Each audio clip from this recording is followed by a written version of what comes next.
नमस्कार, मैं आरबी सिंह यादव और आप देख रहे हैं मेरा YouTube channel RB Singh Yadav editor. आज मैं आपके सामने दो चीज़ें रखूँगा। एक तो संसद में जो कुछ हुआ उस पर विस्तृत बातचीत, और दूसरा इंडिया गठबंधन की बैठक जो कल दिल्ली में हो रही है उसके ऊपर। तो सबसे पहले मैं संसद में जो आज हुआ है वह एक रिकॉर्ड कहानी है। पिछले दिनों जब संसद में दो लड़के घुस गए और उन्होंने धुआं कर दिया, उस बात को लेकर के विपक्षी सांसद लगातार मांग कर रहे हैं कि प्रधानमंत्री और देश के गृह मंत्री, जिनके हाथ में देश की सुरक्षा है, वो आए और इस बात पर बयान दें कि आखिरकार संसद की सुरक्षा में इतनी बड़ी चूक कैसे हुई। और इसके अलावा जो दो लड़के संसद में प्रवेश कर गए थे उनको बीजेपी सांसद जो नरेंद्र मोदी के नज़दीकी हैं, शायद नाम उनका अमित सिन्हा है, उनके पास के जरिए घुसे थे, उनके खिलाफ क्या कार्रवाई की जा रही है। तो बस इतनी सी बात को लेकर जबरदस्त हंगामा हुआ, नारेबाजी हुई, हर सांसद तख्ती लेकर खड़ा हुआ था। तो दोनों सदनों से कुल मिलाकर आज 78 सांसदों को सस्पेंड कर दिया गया। मालूम नहीं कौन सा कानून है, क्या कहानी है, ये तो पार्लियामेंट अध्यक्ष ही जानते होंगे या राज्यसभा के अध्यक्ष जानते होंगे। लेकिन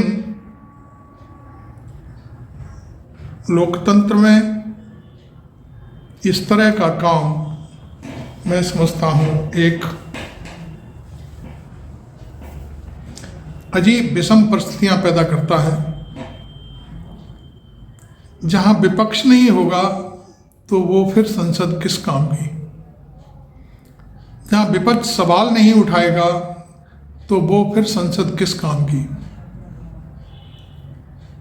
और जहां विपक्षी सांसदों के सवालों का जवाब सरकार नहीं देगी, वो सरकार किस काम की। बातें तो बहुत कुछ की जा सकती हैं, लेकिन मैं समझता हूं सरकार जिस अपने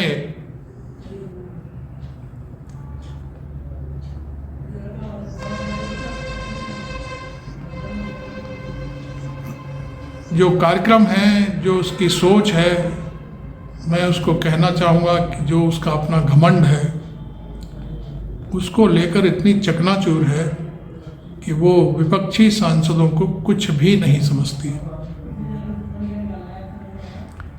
मैं कई बार अपने पिछले वीडियो में कह चुका हूँ, यदि ये सांसद पास देने वाला यदि विपक्षी किसी पार्टी का होता और वो लड़के जिन्होंने संसद में प्रोटेक्ट किया वो मुसलमान होते, तो शायद अब तक गोदी मीडिया पूरी संसद को सिर पर उठाकर घूम रहा होता।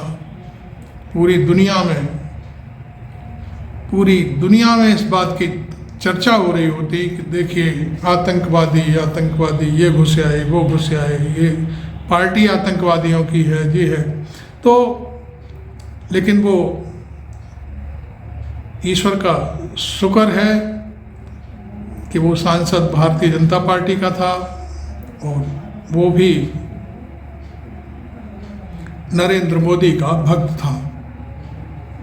आपको उसके बारे में थोड़ा सा इतिहास बता दें। जब नरेंद्र मोदी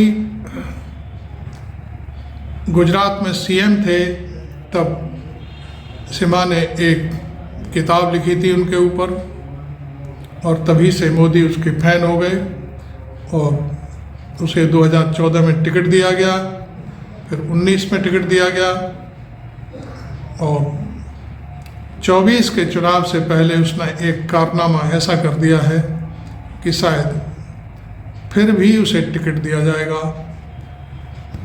अब हार जीत तो ऊपर वाले के हाथ में है या मशीनों के हाथ में है, लेकिन वो लाइमलाइट में है और उसको क्यों बचाया जा रहा है शायद मैं तो बहुत अच्छी तरह जानता हूँ, शायद आप लोग भी अच्छी तरह से समझते होंगे, जानते होंगे कि उसे क्यों बचाया जा रहा है। और बचाया नहीं जाता तो आज हम ये वीडियो क्यों बना रहे होते। इसलिए मैं आपको आज की जो कार्रवाई है उसके बाद आरजेडी राष्ट्रीय जनता दल के प्रवक्ता प्रोफेसर मनोज झा का भी एक वीडियो बीच में सुनवाऊंगा, जिसमें उन्होंने पूरी परतें खोलकर रख दी हैं सरकार की, और उन्होंने जो कहा है वो बहुत ही एक शानदार विचारधारा है। इसके साथ साथ जयराम रमेश हैं जो प्रवक्ता हैं कांग्रेस पार्टी के, उन्होंने भी कहा है, उन्होंने 2 ट्वीट किए हैं आज, लेकिन एक ट्वीट के बारे में मैं आपको बता दूं। उन्होंने कहा है कि मेरे 19 वर्ष के राजनीतिक कैरियर में मेरा भी चरित्र इस काबिल हो गया कि मेरा निलंबन हो गया।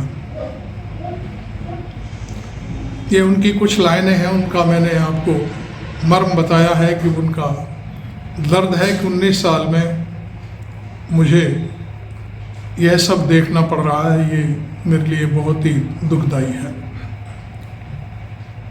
इधर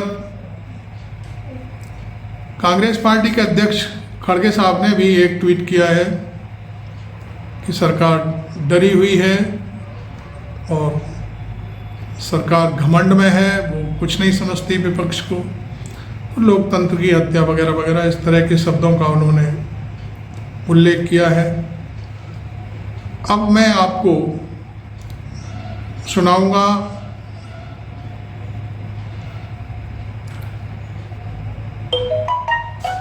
आरजेडी प्रवक्ता का एक बयान,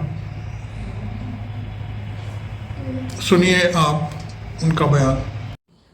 देखिए, बल्कि यूं कहूं कि आज का दिन तो इतिहास में दर्ज हो गया। कुल 92 सांसद लोकसभा राज्यसभा को मिला दे तो, और मुझे समझ में नहीं आ रहा है कि आखिर कौन सलाह दे रहा है इस गवर्नमेंट को। ये इस तरह की तानाशाही व्यवस्था के लिए टेम्पटेशन इस बात का द्योतक है, सरकार को समझ में नहीं आ रहा। हम क्या सवाल पूछ रहे हैं कि गृह मंत्री जी जिनका काम है देश को महफूज रखना, वो सदन में आए, दोनों सदनों में आधिकारिक बयान दें, वो नहीं आ रहे, और उसके बदले इस तरह की चीजें हो रही हैं। दोनों ही सदनों में पार्लियामेंट्री अफेयर्स मिनिस्टर को ढाल बना के रेजोल्यूशन पास कराया जा रहा है। मेरे समक्ष की किताब rules and observations, rulings and observations. पुराने संसद को देख लें, प्रतिरोध के किस प्रकार के तरीके होते थे। आप क्या चाहते हो? संसद का एक ऐसे इको चैम्बर में तब्दील किया जाए जहां सिर्फ आपकी जय जयकारे के अलावा कुछ ना हो, लोगों की बात ना किया जाए, राष्ट्र की सुरक्षा पर बात ना हो, सवाल काट देते हो आप। ये उम्मीद थी हमारी संसद से। इसलिए मैं कह रहा हूं, हम में से हर व्यक्ति बैज ऑफ ऑनर की तरह ले रहा। ये सस्पेंशन नहीं है, ये रिकॉग्निशन है कि हम सवाल पूछना चाह रहे हैं, सबसे बड़े लोगों से सवाल पूछना जा रहे हैं, और उनको ढकने की पूरी कोशिश हो रही है। ढक नहीं पाओगे। क्या चाहते हो? विपक्ष मुक्त संसद और प्रतिरोध मुक्त सड़क, दोनों में से कुछ हासिल नहीं होगा। सबको सम्मति दे भगवान। ये बयान सुनने के बाद आपको मैं अब ले चलता हूं कल की बैठक पर, जिसमें इंडिया गठबंधन के अधिकांश नेता दिल्ली पहुंच चुके हैं। इनमें अखिलेश यादव, ममता बनर्जी, और अरविंद केजरीवाल तो पहले से ही है वहाँ पर, और तमिलनाडु की पार्टी है डीएमके सॉरी, और शरद पवार। मैं समझता हूँ अधिकांश दलों के नेता वहाँ पहुँच गए हैं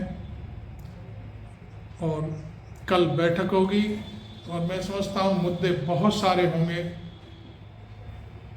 जो विपक्ष की इस जो सभा होने जा रही है उसमें उठाए जाएंगे। तो एक चीज़ और मैं आपको बता दूं कि टीएमसी की मुख्यमंत्री ममता बनर्जी से अरविंद केजरीवाल ने मुलाकात की, लेकिन उसके तत्काल बाद अरविंद केजरीवाल को ईडी का दूसरा नोटिस थमा दिया गया, जिसमें कहा गया कि आपको हाजिर होना है और हम पूछताछ करेंगे। अब सवाल उठता है कि नरेंद्र मोदी और उनकी सरकार आखिरकार विपक्ष को इस तरह से अपने सामने से क्यों हटा देना चाहती है। यदि यही रहा तो फिर कहने का अर्थ यह है कि वो कोई पार्टी सिर्फ और सिर्फ संसद को एक ऐसा चैम्बर बना देना चाहती है जहां पर सिर्फ उनकी जय जयकार होती रहे, चारों तरफ उनके जयकारे लगते रहें और इसके अलावा उनसे कोई सवाल ना करें। तो ये वीडियो मैंने आज थोड़ा लेट बनाया है, और आपको कैसा लगा इसको शेयर भी करें, और हमारी जो पत्रकारिता है निष्पक्ष रूप से उसको देखते हुए आपको अच्छा लगे तो इस मेरे चैनल को सब्सक्राइब भी करें और ज्वाइन करना ना भूलें, जिससे हमें आपकी जरिए ताकत मिलती है। और बाकी मैं फिर मिलूँगा कल इंडिया गठबंधन में क्या होने जा रहा है, और संसद की जो कार्रवाई है, जो अब तक पिछले दिनों 14 सांसद निलंबित किए गए थे।